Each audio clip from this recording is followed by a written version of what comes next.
I'm going to start actually with a poem about a poetry reading, fittingly. Poetry reading. In my memory of that gray evening, I'm alone, sound smothered by the fog descending over downtown skyscrapers. I climb the steep streets in a jean jacket that offers no warmth. I have never felt so cold. I have just moved from Texas for a new life in California. And there I am in San Francisco, climbing toward a church where poets read their poetry, where there are so many people crowded inside. I stand pressed with my back against the wall, amazed I have found a place where poems are prayers. And it was a poetry reading in 1991 with Sharon Olds, Galway Kinnell, and Adrienne Rich. And it was the first poetry reading I ever went to. And I knew I had moved to the right place. I'm going to read the rest of the poems are from my book, Gathering the Pieces of Days. And I'll put a link to my website where there are links where you can purchase the book if you're so inclined. And I'm going to start with the preface to explain how I put this book together. On the first day of 2018, I set myself the task of writing a page each morning about the day previous. At the end of a week, beginning with Monday and ending with Sunday, I would take those 7 days and create a page or so of what struck me about that week. In 2019, I took those 52 weeks and wrote a poem for each week of 2018. It took me a year to complete them and several months of revisions, and then the COVID-19 pandemic swept the world and we shut down. Gone suddenly were the coffees with friends, trips to the Oakland Symphony, Oakland A's baseball games, gatherings we held every year, chance encounters. We canceled vacations, family get-togethers, weddings. We covered our faces with masks. And I started to wonder if any of these poems of ordinary life mattered. And now that our lives are crowded again with deadlines and obligations, family and friends, calendars whose days are full, I find myself forgetting that for 1 year I paid close enough attention to capture these moments. If I learned anything from the pandemic, it's this: how precious the pieces of each day are, and how easily and unexpectedly they can be scattered and lost. I'm just going to read some poems from the months of the year. This is from January and inspired the title of the book. I gather the pieces of days, of waking and the sun's rise, hidden by the night storm, drops and plops of rain on the roof, a grumpy, soggy day of stomping and rain puddles. I meet a friend for an afternoon latte, and still the white strands of Christmas lights weep from the tree's branches like twinges of self-pity I call sad. Dinner is a stew of January's leftovers. Afterward, at a friend's open house, a man asks, "What inspires your poetry?" I hate that question. February.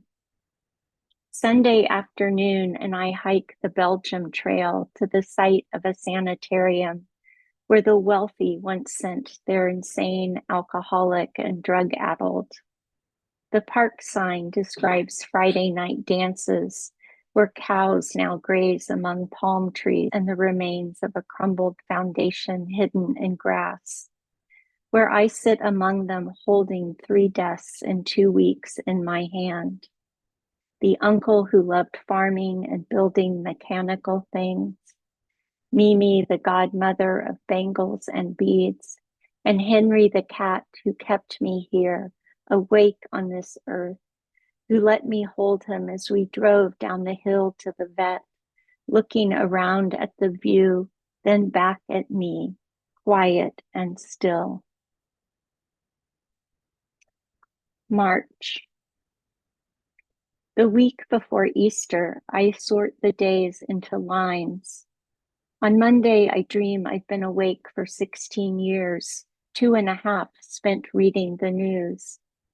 On Tuesday, I don't dye Easter eggs, pink, lavender, green, yellow, blue.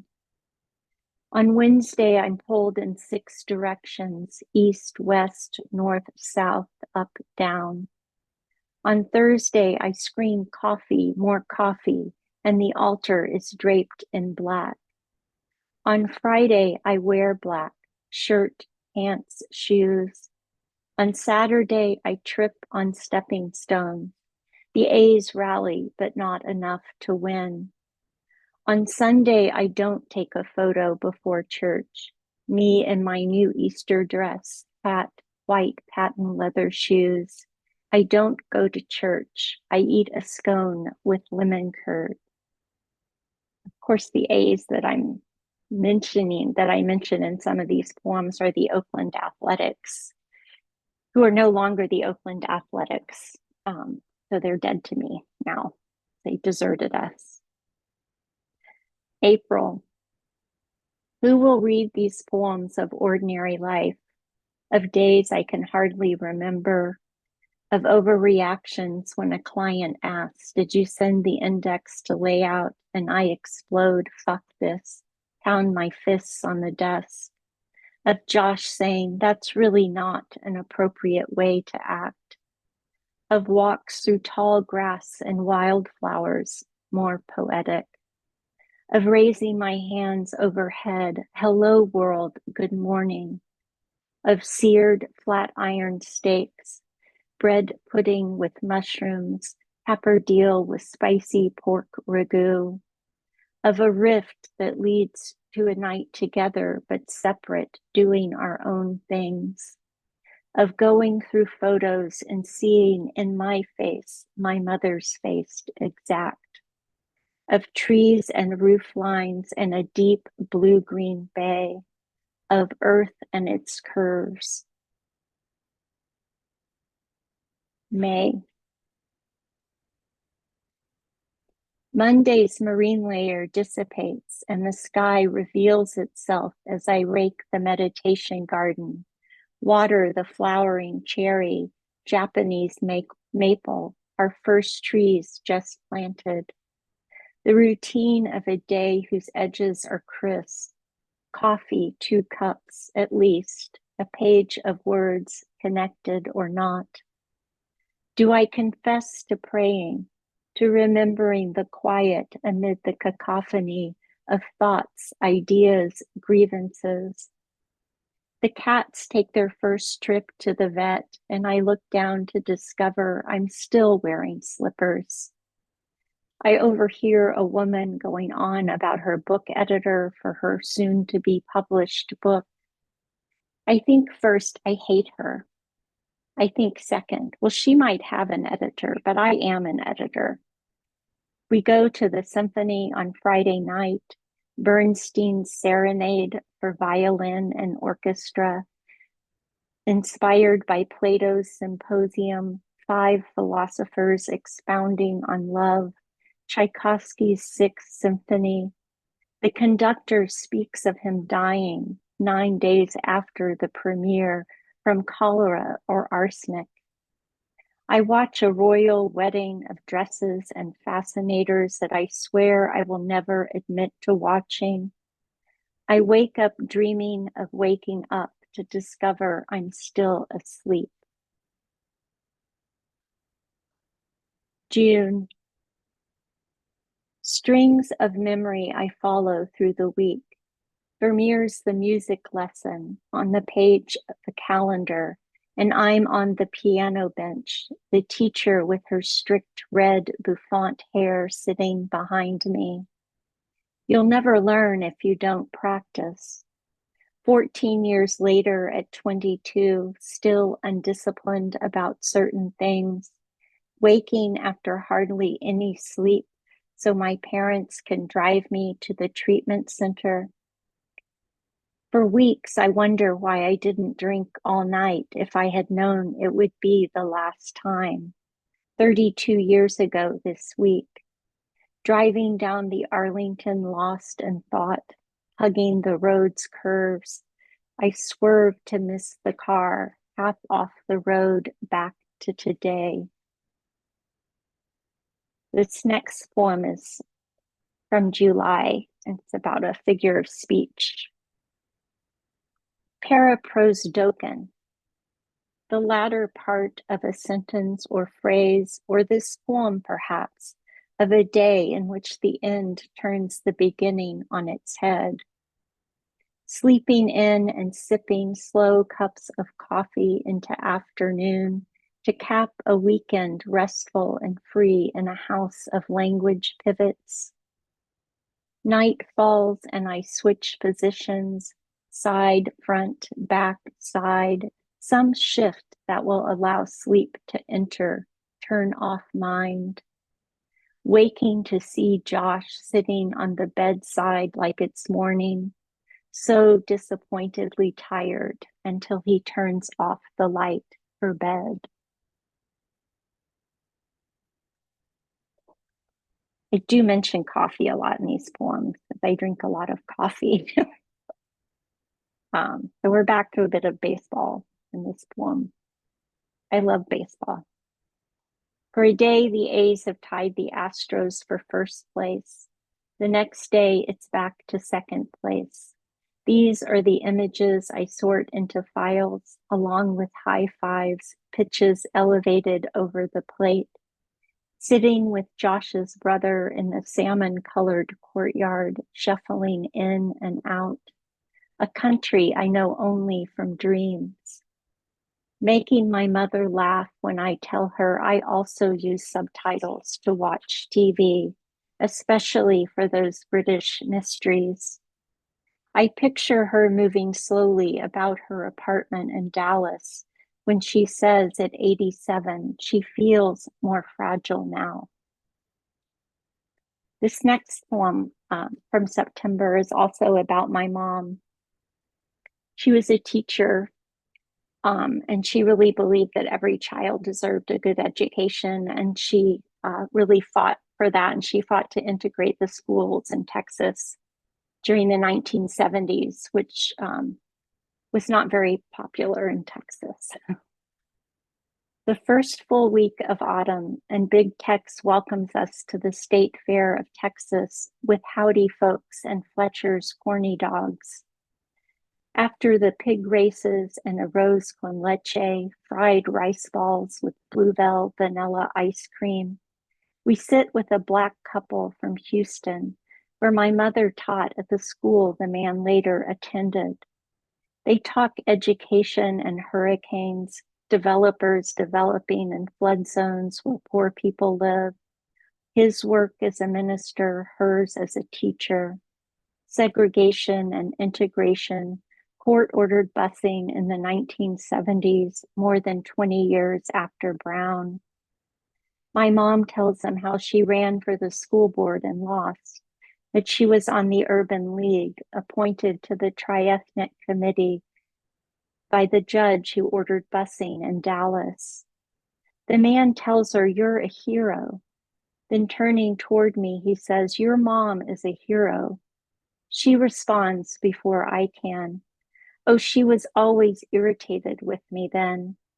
I was 13 in middle school. It was 1976, and I didn't understand what she was risking.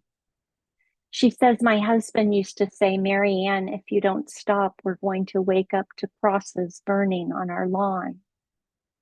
I decide I'm going to tell her I think she's a hero too, before I leave to fly back home to Oakland into the unexpected fog of late September, but I don't.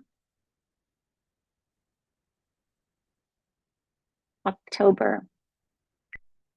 The week begins with a first rain and ends dry and cool, dry and hot with Diablo winds in between sentences that spill one into the next as the sun rises later over the hill and the nights of fall lengthen, and the A's lose to the Yankees in the wild card game, and like that, the season is over. I have two more. This one is from November, and it's about my first trip to San Francisco when I was in sixth grade. The week ends with a drive down 280 to a holiday party in Woodside and almost missing my exit while listening to Casey Kasem's Top 40 from the early 80s. Kenny Rogers and Lady topping the pop charts at #1, and memories of my first trip to San Francisco when I was in sixth grade, wearing yellow toe socks and a blue skirt, riding down this same road to Palo Alto, and how green and rolling the hills were. The same trip where a mime got married on a cable car and the conductor played the wedding march, and I announced, I'm going to move here someday, which I did, and get married on a cable car, which I didn't. The same trip where we went wine tasting in Napa, and after my first glass of wine, which my parents had gotten for me, I went back for a second, and the waiter said loudly as I reached for the glass, and you're 21, which I wasn't, being 12. And I slunk back to my parents, who whispered, we'll get you another glass. Says a lot about my family. But I'm going to end with the last poem in the book. Last week of the year, waking to Santa Baby, come on down the chimney to me, singing Christmas carols, stealing secret Santa gifts, and winding up with Shakespearean insult band-aids, eating biscuits and gravy for brunch, and shrimp tacos for dinner with two of my oldest friends on the same day, telling my mother what I've always wanted to say, that she's a hero to me, seeing her off at the airport, trying to keep her tears from falling with promises to see you soon, undressing the tree, storing the ornaments away until next Christmas, a dream of making pizza pies for a retreat in India without the ingredients which I used for something else, then wanting to die like those dreams of drinking, then waking relieved I'm still sober, waking relieved I want to live, discovering windows where there had been walls during this last week of the year. Thanks so much.